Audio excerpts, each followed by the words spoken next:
Well, welcome to another episode of Bitcash Breakthrough, your gateway to digital wealth. This is episode 3, and we're excited to welcome Chris Barnes, a prominent figure in the crypto landscape. He's played a significant role in several innovative blockchain initiatives, including serving as the first Satoshi of Dan Larimer's Eden on EOS experiment and as an elected guardian to the Telos Foundation. He also led Helios, initially aimed to be a venture capital firm for the EOS ecosystem, but shifted towards project incubation, and he organized the EV Ideathon to invigorate EOS development amidst many challenges.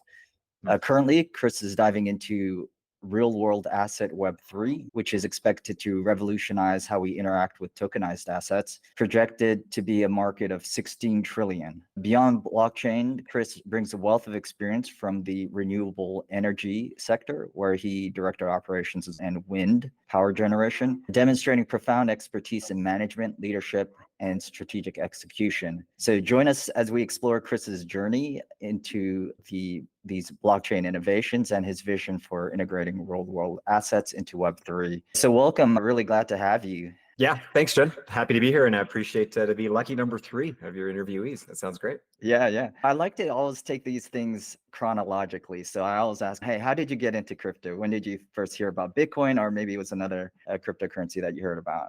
Yeah, I remember it really clearly. I was doing some renovations at home, and I had the Joe Rogan podcast on in December of 2013. And that was when Bitcoin did that second, we could call it parabolic move from the $200 range, $100 range up to $1,000. And that was then where I heard Andreas Antonopoulos on the Joe Rogan podcast. And I learned about it ever since. It's a spooky story about a memory of a conversation that happened, blah, blah, blah. But I phoned a friend, and it turned out he was into crypto, and he helped me through all of 2014 really get involved. So as much about you can hear about Bitcoin, you'd be curious about it.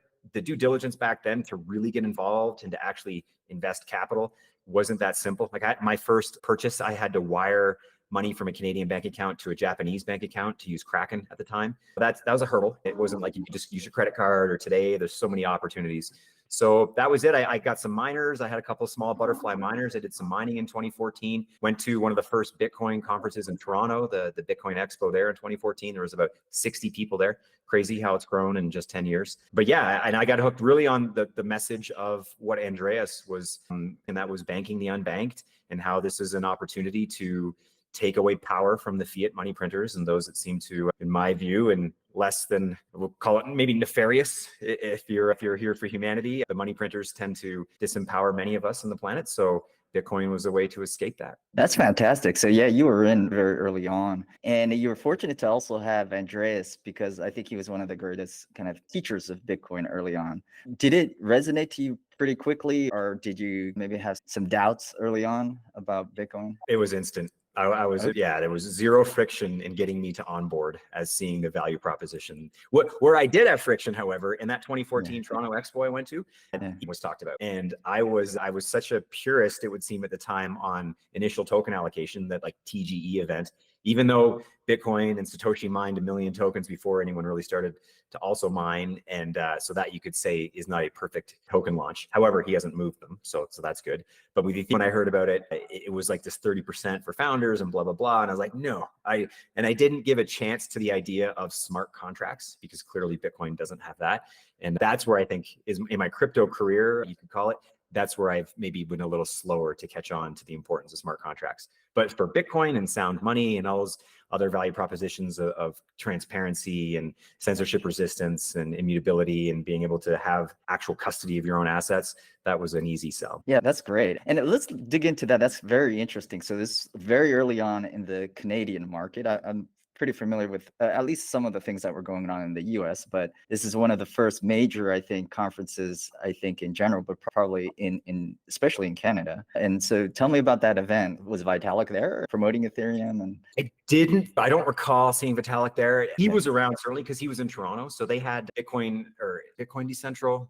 I think that was the name. They bought a little building. It was a few Canadian, like Anthony Diorio was one of the main guys then. He spoke, I believe. There was, I think Andreas was there. I actually have the pamphlet. I have to look to see. I think Charles Hoskinson was speaking there, and he was still involved in Ethereum at the time. So there's a lot of big names who were there, but it was, like I say, 60 people. Like, it was such a small event. One of the most important ones was Stefan Molyneux. He's a Canadian podcaster, controversial. But one of the talks he gave, it was so interesting. He said Bitcoin can be the cure to preventing world wars and preventing wars in general. And his analogy was basically if you had 100 people that represent the entire population of a country and they all pay taxes, for example, and you say, okay, we're going to go to war.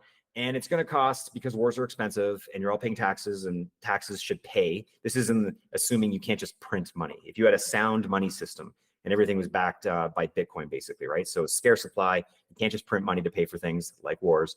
So he's basically, if you were in that scenario, you had 100 people represent the entire country, and you say, we're going to go to war, it's expensive, and it's going to cost you all $5,000 a piece, because that's the case. So first it's, who hates these people? And everyone's like, yeah, let's get them. And it's okay, the rub, it's going to cost us money, $5,000 a piece. So everyone who's like, yeah, oh, I don't got $5,000. So a few hands come down. And now you're down to 75 people who are like, we could pay $5,000.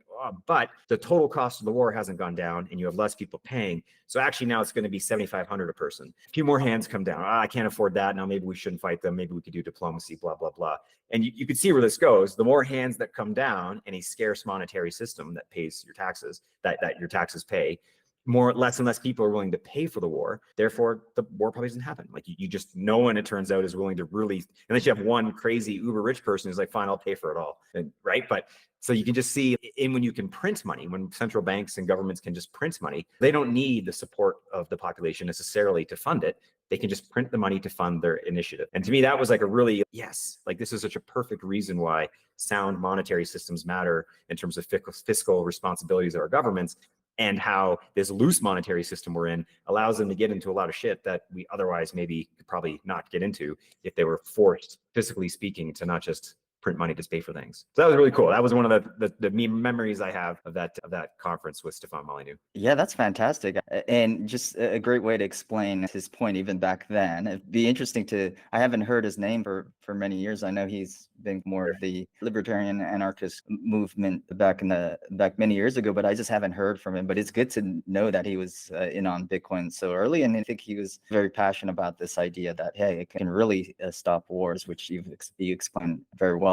So that's fantastic. So 60 people really early on. It must have been exciting to be connected with all like the movers and shakers and the players. Yeah, it was definitely a good experience. It's so early. Like Web3 wasn't a thing, and smart contracts weren't even, Ethereum hadn't launched yet. It was just an idea. Yeah, so yeah, it was neat to have been a part of that. You did a little bit of mining. Just curious about that. So what was your experience in learning from that? I remember the butterflies is one of the early ASIC miners, I think. Exactly. It was like a 2 gigahash box, I think, or two of them, 1 gigahash each, some pitifully small. And the friend that I had phoned when I first learned about it, he was mining. And so I think he sold me the two of them for $200, like $100 each. And I ended up mining about a Bitcoin each out of them is what I think I got 2 Bitcoin out of it at the time. So great trade, but a great opportunity. So, and that's where I was like super paranoid about security. So I went to bitaddress.org and I took the HTML file and I brought it onto a computer via a USB key, and then the computer didn't touch the internet, and you can generate a paper wallet. So you can make the paper wallet, put that onto the same USB key, plug it into a printer that's a non-Wi-Fi connected printer, like an old school printer, and then print like the paper wallet that has the like the send to and spend address. And that is literally how I kept my Bitcoin initially in 2014, 2015. For a while, I still even have a paper wallet with a little on it, just because that seemed like the most secure way. And that was because it's so unknown, and you get your heart's beating when you're doing a transaction because it just seems so foreign. And I think anybody new into crypto can understand that feeling. Even if it's a small amount of money, the amount of money is relative to us all.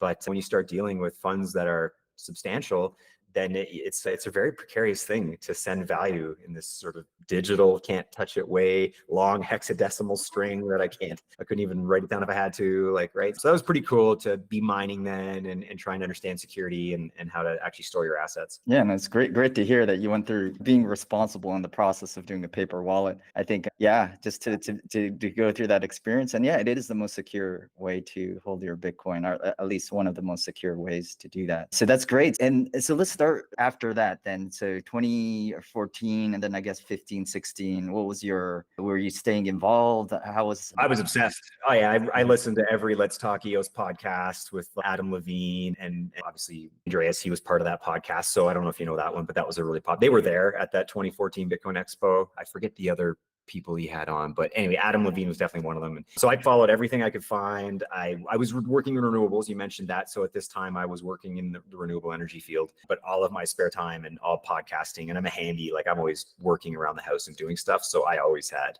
anything I could find blockchain or Bitcoin related, I was listening to it and learning about it back then. There was like some interesting projects, like that's when Mastercoin came out and the idea of ICOs. And there was, I remember very few people probably remember, I think it was called Aurora Coin. There's another one now, but there was one and they were airdropping tokens to, I think, or Iceland, or I think it was Iceland. Yeah. And seeing these projects and how this could work and trying to empower communities to want to use a cryptocurrency for commerce was definitely being talked about. Colored coins came up back then. So the idea of now we have runes and ordinals and BRC20s, that's essentially a lot of what a colored coin was. And that was like basically creating non-fungible Bitcoin, essentially, versus the traditional fungible Bitcoin that we know. So yeah, I was following it all. And then eventually EOS came along. And so I missed Ethereum. I didn't quite get into that. I didn't like the pre-mine. And then I learned about EOS, and that's where I really connected with Dan Larimer's philosophical vision. Again, I got into crypto more for philosophical reasons, not just to make money. It really wasn't. And so when Dan came out talking about securing life, liberty, property, justice for all, I really liked, I didn't know Brock Pierce at the time, and just the way he spoke and he carried himself, it was a compelling team. And he had Brendan Bloomer also, more polished. And so that team creating this project, EOS.io, which was far more performant, half a second block time, nearly free for transaction fees, because back then the whole resource model of EOS was the digital real estate approach, where you would buy tokens, you would stake them, and then the tokens that you own represent bandwidth. Like if it was a tube of water and those are the transaction flow, you would have a little portion of that allocated to yourself based on your tokens. And if the network became highly utilized, you could rent that bandwidth out to other applications and users. So it just made a lot of sense to me as a project. And that was other than Bitcoin, that was my next big sort of emotionally invested, connected to project that I spent, and I still do spend time in that ecosystem. And what a story that's been, and I'm sure you're well aware of. Your listeners may not, but we could talk about it. Yeah. So be interesting to talk more about that. So what do you think of maybe the current ecosystem, let's say from when you started following in 2017 till now, and just maybe some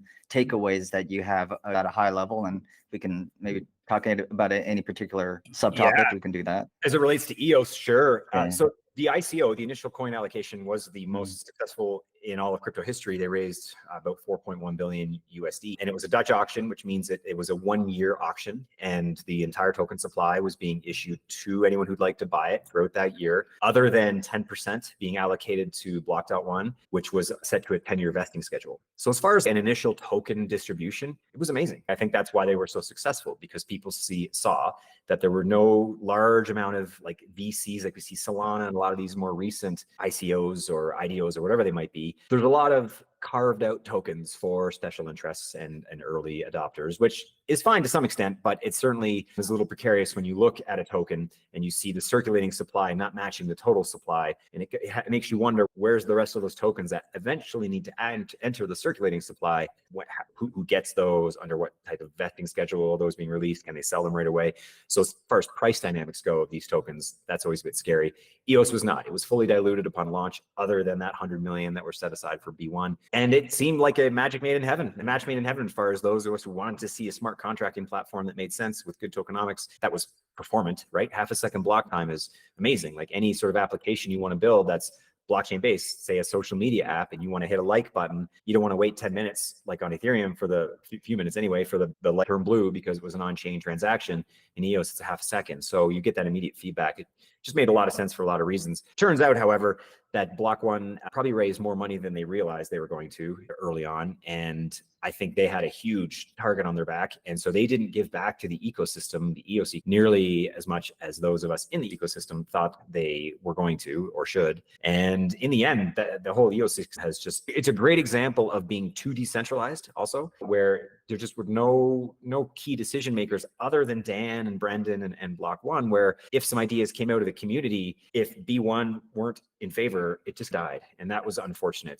The community didn't really come together enough to just push forward its ideas and its agenda, which would have been a worker proposal system early on. It didn't get setting up a foundation, which it now has. But by the time the ENF got set up, which is the EOS Network Foundation, the dynamics of how block producers are selected and the way governance works on EOS. And in the end, one of the biggest lessons I took away from EOS, which is a delegated proof of stake consensus blockchain, is any chain that has its governance predicated on token ownership, be it proof of stake or delegated proof of stake, it just lends it so easily to be captured by a small group of a cartel or a cabal. It turns out that voter apathy is a real thing. Even we know it's a thing in regular democracies when people vote for leaders, but it's definitely a thing in blockchains. A lot of people just tend to get into this for number go up. They don't care about governance, never mind understand it, and therefore they don't vote. So right now, for example, to be a block producer on EOS, and the way it works is the top 21 block producers, they have MSIG authority to make changes to the network, whether it's freeze an account, mint new tokens, most importantly, change inflation, where inflation goes. You need 15 of the 21 to sign to execute these transactions. And right now, to be a top 21 block producer, the number one spot has about 106 million tokens voted towards it. The supply is almost 1.2 billion. So like in terms of voter participation, like 10% of the tokens are actually is what it requires to pick the top BP, never mind the top 21. So that leads to this, if you are part of the small group that are willing to vote and you start to work together, you can absolutely control the network. And that's unfortunately what we've seen to those who are here for more governance. And again, like I mentioned, the philosophical reasons I got into this, you're not empowering people if a small group decide to just make decisions on their own. They don't need the community anymore. And I think EOS and then Telos, another good example of the same blockchain type of problems where there's a small group that control things. And if that small group is doing great things and they're there for the community and they seem to have great intentions, it can be okay because it can be more efficient. They'll get more done. The more DAOish you become, the more disorganized you become, and sometimes nothing gets done. So there's this fine line of trying to involve in a community and decision-making versus just saying, you know what, we're just gonna move really fast and agile with a small group. But if that small group has less than pure intentions and they're more self-serving, then the community gets screwed in the end. And I think that's what's happening with EOS, which is unfortunately proven to be, I saw a recent Forbes article that had EOS is one of the top 100 coins that's a zombie chain. And unfortunately, I think it's true, which is sad to say, but the growth on EOS is almost non-existent. The community's been shattered as far as I can tell. And even more sadly, and my belief is it was on purpose at this stage to capture and control. But that's the nature of blockchain. And in the end, we just have to, like Dan Larimer often talks about, the ability to secede is really important. So if you don't like the way something's going and you don't like the ecosystem or the community or whatever, you can leave. And that's what I've majorly done with my EOS holdings. And that was the first big token back in 2017 where I moved Bitcoin that I had accumulated. And I actually decided to sell some Bitcoin. And I didn't sell all of it, thank goodness. I was a little more conservative, but I did trade Bitcoin for EOS. And that was by far the worst trade I've ever made, along with many other people. But lessons learned. I'm still here, still smiling, still working. But you have to just learn these lessons and really absorb them and understand your own piece in this. What did I do? What could I have done differently as an individual in this community? And it turns out we can all do quite a bit.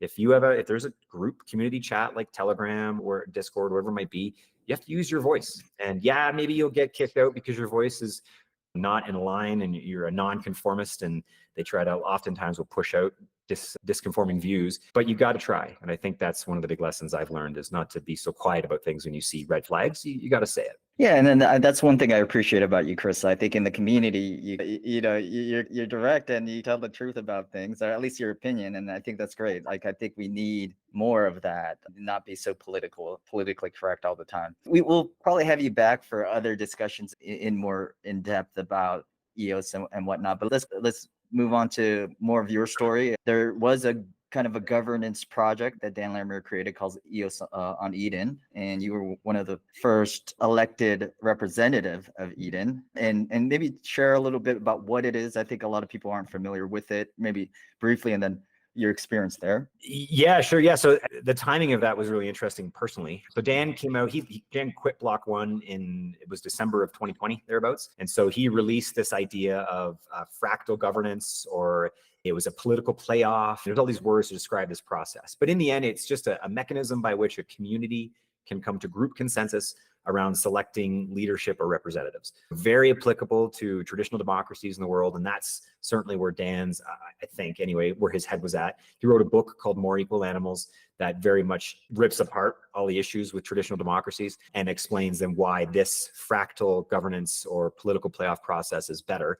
And in a nutshell, how it works is you take a group of people, they're participating in an election, They get randomized into small groups. And then within each of those small groups, say 5 to 6 people or 4 to 6 people thereabouts is ideal. They have a discussion amongst themselves about who best represents them to move to the next round in the playoff, almost like a sport playoff. If you look at a playoff bracket in NCAA basketball or anything like that, you've got teams and they work their way up till you have a final matching. So it's just like that type of structure, except you're having groups of people selecting amongst themselves who best represents them to move forward. If you don't have, so what it selects for, which is most interesting, is consensus builders. So when you're in a room of people you don't know necessarily, because it's a random group, you may not know each other, but it's now you have to convince people, if you want to move forward, to believe in you, to trust you, and you have to get consensus. If the room can't get sufficient consensus, which is 2/3 plus 1 of everyone to vote for one person, no one moves forward. So it removes groups and individuals who aren't consensus builders, which is great, because in the end, when you repeat this over and over again, so you have the first round, all the individuals move forward, they get randomized into small groups, similar discussion, who should move forward from our group, until you end up with a small initial or final council, or like a board of directors almost. And in the end, if we use this for world populations, say the United States or Canada or whatever, if the democratic process was selecting for consensus builders, and if the same democratic process was used by other nations to select for consensus builders, you can imagine that the likelihood of war or conflict would actually be really low, because your leaders are consensus builders. And the last thing a consensus builder wants to do is to not find consensus, right? There's always we've got to have somewhere where we have aligned incentives. We have to agree on something. Let's focus on that. Like, that's what a consensus builder does. And that's what this process selected for. And so when that first trial election happened with Eden on EOS, it was in April of 2021. I happened to be unknown in the EOS community. I had a very minor voice. I chatted once in a while in EOS Gov Observer. And I ended up winning that first election, which was amazing for me, because it just was like, I was, again, philosophically oriented. This democratic process seemed so powerful. And I'm very disillusioned and disenchanted with the current state of global politics and who our leaders are, and why do we choose between these idiots? Like, surely there's better people to pick from in an entire country. Biden and Trump is an example. Both of them suck as far as I'm concerned. And surely in the entire population of the US, there are better options for people to run the country. So the process is broken. And to me, that was so powerful to see this process and see it in action with an engaged community. That first election had all of the big, well-known people in EOS in that first, and it was about 60-ish participants. And it's evolved over time, and it's still alive today as a DAO. It really is a true DAO.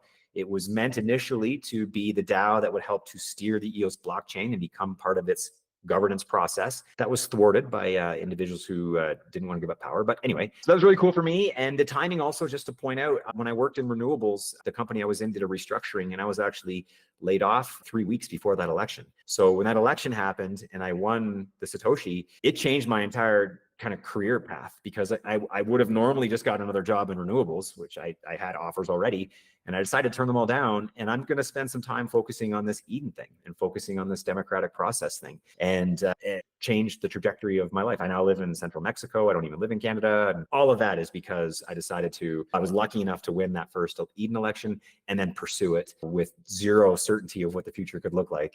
But yeah, so it was an interesting stage of my life for sure. That's fascinating how, just how something like that, an event like that, can change your trajectory of your life, right? Just like now it's totally different, living in a totally different environment. Yeah. And consensus is such an inherent piece of blockchain technology. And it's great that Dan Larimer was thinking about how that it could apply to politics, right? Consensus rather than just pure democracy. What was the key for your success in that particular election to be that consensus builder? Because that seems like it was a particular skill that you had. You're a good communicator. But what were you doing to get consensus? Yeah. In the end, I can't take too much credit. Yeah. I'm okay communicator, and I tend to try to listen to people when they're speaking to me, so I absorb what they're saying so I can reflect it back and represent them. That was the idea, right? You'd listen to the views of the other people in your room, and you try to say, okay, good, I'll represent that in the next round, or I'll take your ideas and I'll include them as part of mine, and I'll move forward. But for that first trial election, it's because I reached out to John Heater from Boyd, and he was doing the EOS Power Up project. And that was because I mentioned earlier how the resource model on EOS was like a digital real estate type of approach. They switched to a gas model called Power Up, and it was a bit clunky. And so John Heater from Boyd, he had made EOS Power Up tool. So part of at the end of that first election was some funding. Dan put up his own money to create a prize, essentially. And so I, like 2 days before that election, had reached out to John. I said, hey, can I represent your project in the election?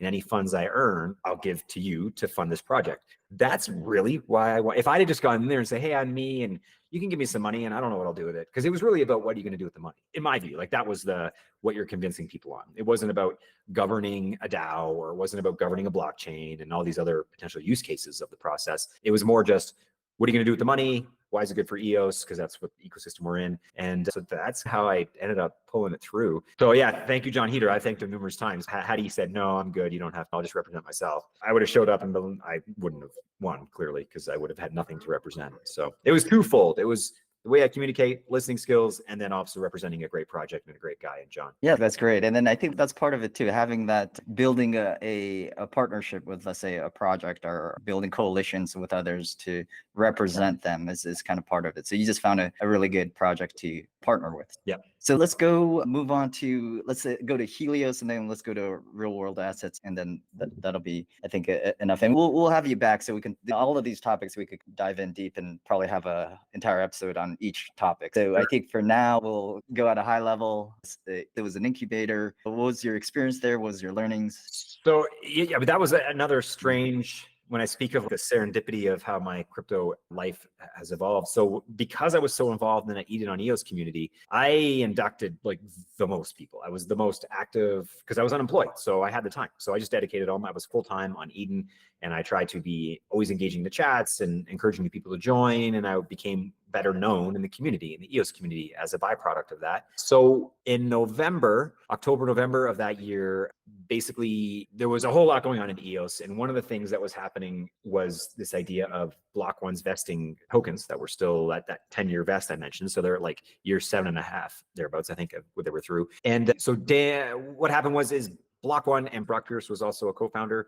with Block One, and he was going to start up a VC, is I learned about it with everyone else, and called Helios. And there was a letter from B1 saying that they were going to give, of those vesting tokens, they were going to give a chunk to the ENF and a 40 million of tokens or so to Helios, to Brock. And so when that was happening, then Brock basically in Twitter asked the community who should be our community manager, and a couple people responded my name. And then he asked later in Twitter, we need a project manager, and a couple people also mentioned my name because I had developed a reputation in the EOS community. So based on those recommendations, Brock decided to hire me as the project manager of Helios, and a great trust from him. We didn't know each other. We barely even really had an interview before he decided to take me on. He had other people working with him that he trusted and knew, like Hernan Arbor being one of them, and Hernan knew me, so that helped. And so that's what got me the job. It was an actual job. So for me, it was like, amazing. This is so cool. I get to like work in crypto, like officially, and work towards an ecosystem that I absolutely loved in EOS. I really did. And work for what I thought was going to be something really good for this ecosystem. Like it needed VC that was deliberately focused on EOS. It had never had that. With all of the Block One money, it never went to a VC that was just EOS focused. It was always crypto focused. They could try to build on EOS. If they can't, they'll build on somewhere else, which is why a lot of that money ended up going to projects that built on Ethereum and other ecosystems. And it didn't help EOS, which many ex-EOS people or current EOS people will tell you was a total sham, and they're very pissed off about it. But regardless, I saw Helios as an opportunity to make right by that and to use these funds in a good way. And that's exactly where my heart was. It was all about doing what's good for this ecosystem. And so that's how I got the job. But what happened was, shortly thereafter in December, the block producers, that 15 of 21 that I mentioned earlier, they signed an MSIG that cut off the vesting schedule. They basically nulled the remaining tokens that were over a 7-year vest being given to who were then going to give a portion of that to both the ENF and Helios. That got stopped. And so that was the capital base for Helios as a VC. And without a capital base, it's hard to be a VC, the whole C part, right? Capital. So that kind of sucked, and that really put a wrench in the plans, but we pivoted as best we could, and we still tried to create content. And this is Brock, as much as people will have their opinions about him, he was entirely consistent with me about all of this. And I've said this numerous times, because people want to believe what they want to believe, and it's usually the worst in people, especially when they've been personally harmed by that token price of EOS. But Brock wanted to do good things for the ecosystem. He really did. He converted his equity in Block One to EOS tokens. So he was literally perfectly aligning the incentive of him personally, financially, with that of the token holder. Like you can't get a better alignment of incentives. However, the community, which was already basically captured at that point, as far as I'm concerned, especially that top 21 piece and who really can make decisions and who's picking the BPs. Back then, it was still a very small amount of tokens were voting. I think it was like 170 million to be the number one token holder at that point, or the number one BP at that point. So without that capital base, Helios had to pivot, and we focused more on marketing. And we did, I did a lot of YouTube videos, like highlights of the week. And then we also did an incubator. And so we had a small team. It was 4 or 5 people, and it changed, reduced over time. But we built an incubator. We had over 60 projects come through it. It was free.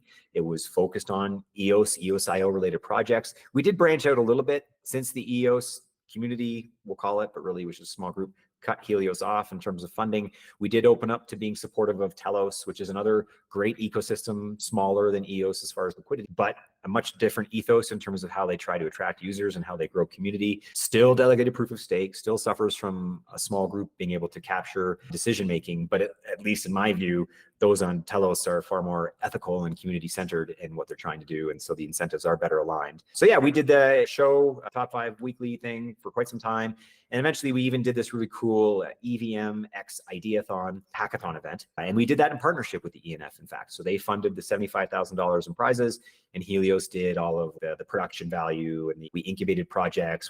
They're actually still on YouTube under the Helios YouTube channel, where we had different speakers talking to entrepreneurs and new project developers about what to look for in a go-to-market strategy, and like how to make a pitch deck if you're trying to get funding.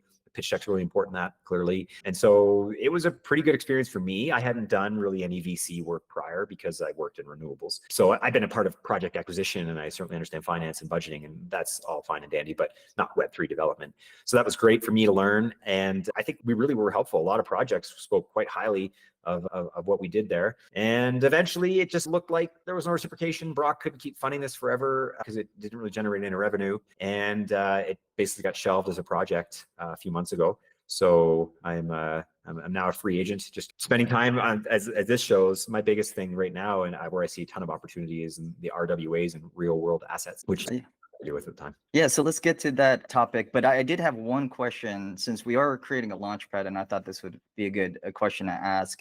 Out of all the 60 projects, is there a high level insight that you got from all the startups that were building on blockchain? Is there, or any kind of high level advice you were giving these companies? Any takeaways about just the industry in general? Because that's quite a lot of number of companies. That's quite a lot. So. It is quite a few. The biggest thing that we saw is projects and project owners trying to come up with clever mechanics and a token that are often unnecessary. So adding a token to a project is actually not a great idea in a lot of cases because it just doesn't make sense. I think we see so that was one of the biggest things. A token model does not represent a financial model. Basically, like you need to really go through what a regular Web2 business would go through as far as your financial structure and like where's your revenue coming from and what's your cost of customer acquisition and what are you going to spend on marketing and what is all your all your overhead, all of your OpEx pieces. Do you have CapEx spend built in, and when? What's that going to yield in terms of actual revenue back to your business? All of that is Web2 stuff. And what we often see is we're going to add a token and we're going to sell a token. And then our token's going to, and that just became a sort of solution to what really are fundamental problems and fundamental questions that you need to answer. And a token's not a good answer. Like you really need, and you'll see that today. If you research projects, look at the token, try to understand, like, what does the token do? Why token, right? So many projects, they do not answer very well at all, the why token piece. And instead it's, oh, it's a governance token. Okay, that's a very loose use case for a token, just governance, right? If it was like a gas token, you got to use it to spend, or it's like a staking model, you need to stake so many tokens, so then there's a reason to own it and then stake it, so it's locked up, and that gives you access to certain features on your project. Like that needs to be thought through if you're going to be successful from what I've seen. And that's also a reason why I think a lot of Web3 companies who are looking to get funding, they run into that issue, that fundamental question. When you have VCs who are traditional Web2 VCs for the most part, that's where their experience would have come from. They're going to want to see the underlying financials, like how does this work? What is your revenue up to date? The idea of just a good idea, and that's worth it enough. No, ideas are easy. It's the execution that's everything. So you need to be able to demonstrate that you can execute on a good idea in order to get funding and really go to the next level. That's fantastic. So yeah, I think most startups have to answer that question on why a token. and then secondarily, I guess, also just all the other parts you mentioned. Let's wrap up with RWA since we got I think a few minutes here, and I know that's your current interest here, and it does seem to be a big narrative in crypto right now. So explain why you're so excited about RWAs and what's going on in the space. And yeah, sure. Yeah, we didn't talk about it, but I'll just briefly mention I was an elected Telos guardian. So that's equivalent to almost like a board of directors that oversees the use of inflation for a foundation. They have the Telos Foundation. They receive tokens that are non-circulating tokens to help fund their activities. And so there's a token holder election to select these guardians who oversee that. So when I was a guardian, one of the things that Telos was really getting into was this idea of Web3 gaming or GameFi. So all this stuff is around Web3, right? It's taking like traditional Web2 applications and basically empowering users and removing the middleman and that type of ethos. And so Web3 gaming was something that came up really strongly, especially because Telos did work out a deal with GameStop. And GameStop is huge. Fell through later. GameStop had to change the CEO and blah, blah, blah. Unexpected challenges. But regardless, the underlying principle was the idea that you would take digital games or in-game items, think like a particular skin in Fortnite or a sword in World of Warcraft. Those become tied to an NFT. It does two things. One, it dictates the supply. Scarce supply, we understand that leads to value aggregation if there's demand. So when you have scarcity of these in-game digital assets, it's provable scarcity. That creates an interesting dynamic. And then the other big piece of having these T-backed in-game items is that now an individual gamer can own them. So like I can own the NFT that represents the skin or the sword. And so what do I do with that? Now I can either sell that, I can rent it, but either way, it's this whole other secondary market piece. And that's made possible because the NFT is owned by me as the individual. And that's very different than today, because today Blizzard could just turn off their servers and all of your World of Warcraft stuff is gone. You have no rights to anything. It's all theirs. You're just trusting them. When you give money, which you're not supposed to in World of Warcraft, and to buy gold, to then buy an item, it's not your item technically. It's Blizzard's item. You're just using it. Same with Epic Games and Fortnite. They're a multi-billion-dollar industry selling skins, just skins, no functional utility value, but they're still skins. So are they scarce? Do you trust that they're scarce, right? So now you can take those items that people are very passionate about and you start to convert that into something that's scarce and user can own. So that was Web3. When I was with Telos, I felt really excited about that because it made a lot of sense as like another use case of crypto. I find it very challenging when you're dealing with Bitcoin maximalists who basically say Bitcoin is the only use case of blockchain technology. Hard money, Bitcoin. That is it. All this other shit, it's shit. That's part of my language, this idea of shit coins. It's like saying the only use case of the internet was the anarchist cookbook and porn, right? Because that's what we were told. And it turns out the internet is the backbone of everything in our world these days. So clearly it had more use cases than it originally thought. And crypto technology and cryptocurrencies, same thing. Bitcoin is not the only use case of blockchain tech. Web3 is a great example of another use case. And now RW is an extension of that even further, where it's taking tangible real world assets and through a trusted third party. So this is not Asian to the max, no, but a lot of the other value propositions of cryptocurrency and blockchain and Bitcoin, it's not just decentralization. That is one of the value props. It's not the only value prop. Immutability, censorship resistance, like this idea of tamper evidence, right? You can see something on a blockchain if it's immutable, but hasn't been tweaked with. So you can take real world physical assets through a centralized party that then does all the sort of legal ownership compliance aspects to take the equity or whatever it might be of the real world asset. I saw one, so there's one project that I really called Checks. Shintai is the company, Checks is the token. And they've talked about even taking like really old casks of whiskey. So apparently the whiskey market is crazy and you're getting like thousands of % of return in a year because it's a scarce asset. Money is looking for places to go that are scarce. Whiskey is one of them. Can I personally buy some of that cask of whiskey? No, it's just not possible. But if you take the cask, you tokenize it. Therefore, you basically take the physical asset through a legal jurisdiction that is like enforceable legally in a particular compliance area. So these guys are to Singapore, for example, and you say that we're now going to issue 1,000 tokens, fixed supply, and that is 1,000th of ownership of that cask of whiskey. And now we, as regular people, can now buy not the whole cask, which may be too expensive, but a portion of it. And it's another way to diversify my assets. If it's a yield-bearing asset, it could be commercial real estate or regular real estate, hotels. And so those are revenue-generating assets.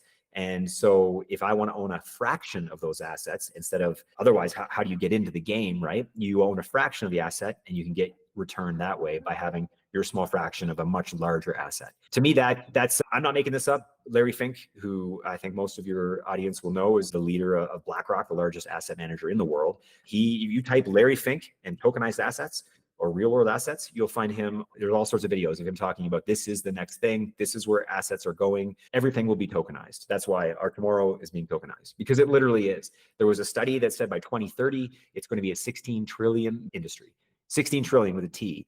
And I'm not making that up. And this is reports that have been done, and recognizing that the amount of assets that live in the real world, most of it's digital anyway. Most of our money is digital. When you look at your bank statements, it's digital, right? Your mortgage is digital. Like very few of us are dealing in bearer bonds anymore. When you buy stocks in the stock market, you're trusting a digital interface with your digital shares, right? You don't get the stock piece, or the paper certificate does not end up in your mail. So everything's digitized anyway. This is just taking it to the next level, and it's blockchain digital. And again, all of the value propositions and the reasons why this form of digital ownership is superior to the legacy form are apparent to those who are following this. And that's why someone like Larry Fink is saying, this is where we're going, which is, so for me, it's not like that I love Larry Fink and love the globalists so much as I am okay to follow along this trend. And it does make sense. My background in renewable power is a great example, where there's power plants all over the place. And if I lived next to a power plant, there was no mechanism for me to actually, as a neighbor, acquire a small piece of that power plant, right? Or if I wanted to acquire a small piece of many power plants, because these power plants, they're heavily debt laden. So when you open up these assets to become tokenized, you increase the amount of potential buyers. So you really add a lot of liquidity to the ecosystem of buyers who can then help fund these things. So that's good. But secondarily, if I wanted to buy a piece of a local power plant, there just simply is no mechanism to do that.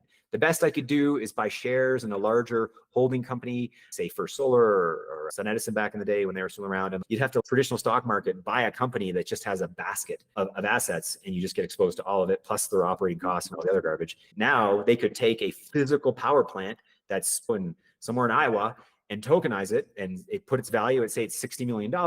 They issue 60 million tokens. Each one's worth $1. We can now crowd sale it, and I'm going to put in $5,000, right? Not a lot of money, but something. But now I get a little piece. I've got a small fraction of that particular plant. And now its success, and say it's a solar facility, and I know it's really sunny there because I live there. On a sunny day, I'm happy because I'm making a little money because I'm going to get residual income based on that small piece of ownership that I have. That's where this is going. And it is a matter of if, not, sorry, it's a matter of when, not if. This is the future, and this is where we're headed. That's fantastic. So I think this will be a great intro to people who aren't as familiar with RWAs. Thanks for sharing your story. How do people follow you? Just continue following your journey and also learn about RWAs and governance. Do you have a Twitter handle? Do you have anything other social media? Just Twitter. Or Twitter X, whatever. It's at Barnsor, BARNR, or Chris Barnes. And I'm going to start doing a lot more stuff on RWAs. I'm going to spin up and doing probably a podcast on X, in fact. And I'm going to go through, there's over 50 projects that are RWA focused now. So they're really flooding in, and it's a bit noisy. So I think I'm going to spend some time and start to go through one project at a time and look at the value proposition and why a token, why does it have a token, and what type of assets is it tokenizing? Like there's one project right now called Ondo Finance. It's over $1 billion MCAP. Today the market's down. I think it's still around $1 billion, and so it has a token. And so how does that token relate to real world assets, and what are they tokenizing? And is there a relationship between the success of their tokenization of assets and that Ondo token? Because in the end, if we're crypto investors, why invest, right?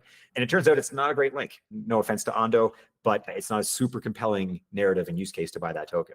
As opposed to Chex, the project that I'm far more into, they have a direct relationship between the Chex token and the RWA assets that are being tokenized. And in the end, it's about using the Chex token as an liquidity piece, so that because a lot of these RWA tokens, there's not going to be a lot of liquidity. The example of a cask of whiskey, there's only limited numbers of buyers and sellers. And if you used a traditional order book to try to find price discovery, if you don't have a lot of volume there, you're going to see a lot of price jump and fluctuation. Where the Shintai guys are so clever, they're doing more like an AMM, an automated market maker, which is more like a swap, like you see on, say, Uniswap or PancakeSwap or SushiSwap, where it's not order book, but instead there's this deep pile of liquidity, which is the Chex token in this case. And that is used to backstop the buyers and the sellers to create a little less price fluctuation.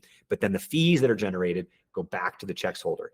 And that is a reason to own this token. I'm providing liquidity and I'm getting paid accordingly in an RWA specific mechanism exchange, essentially. But anyway, yeah, follow me there if you want to learn more about this. I'll be going through them one at a time.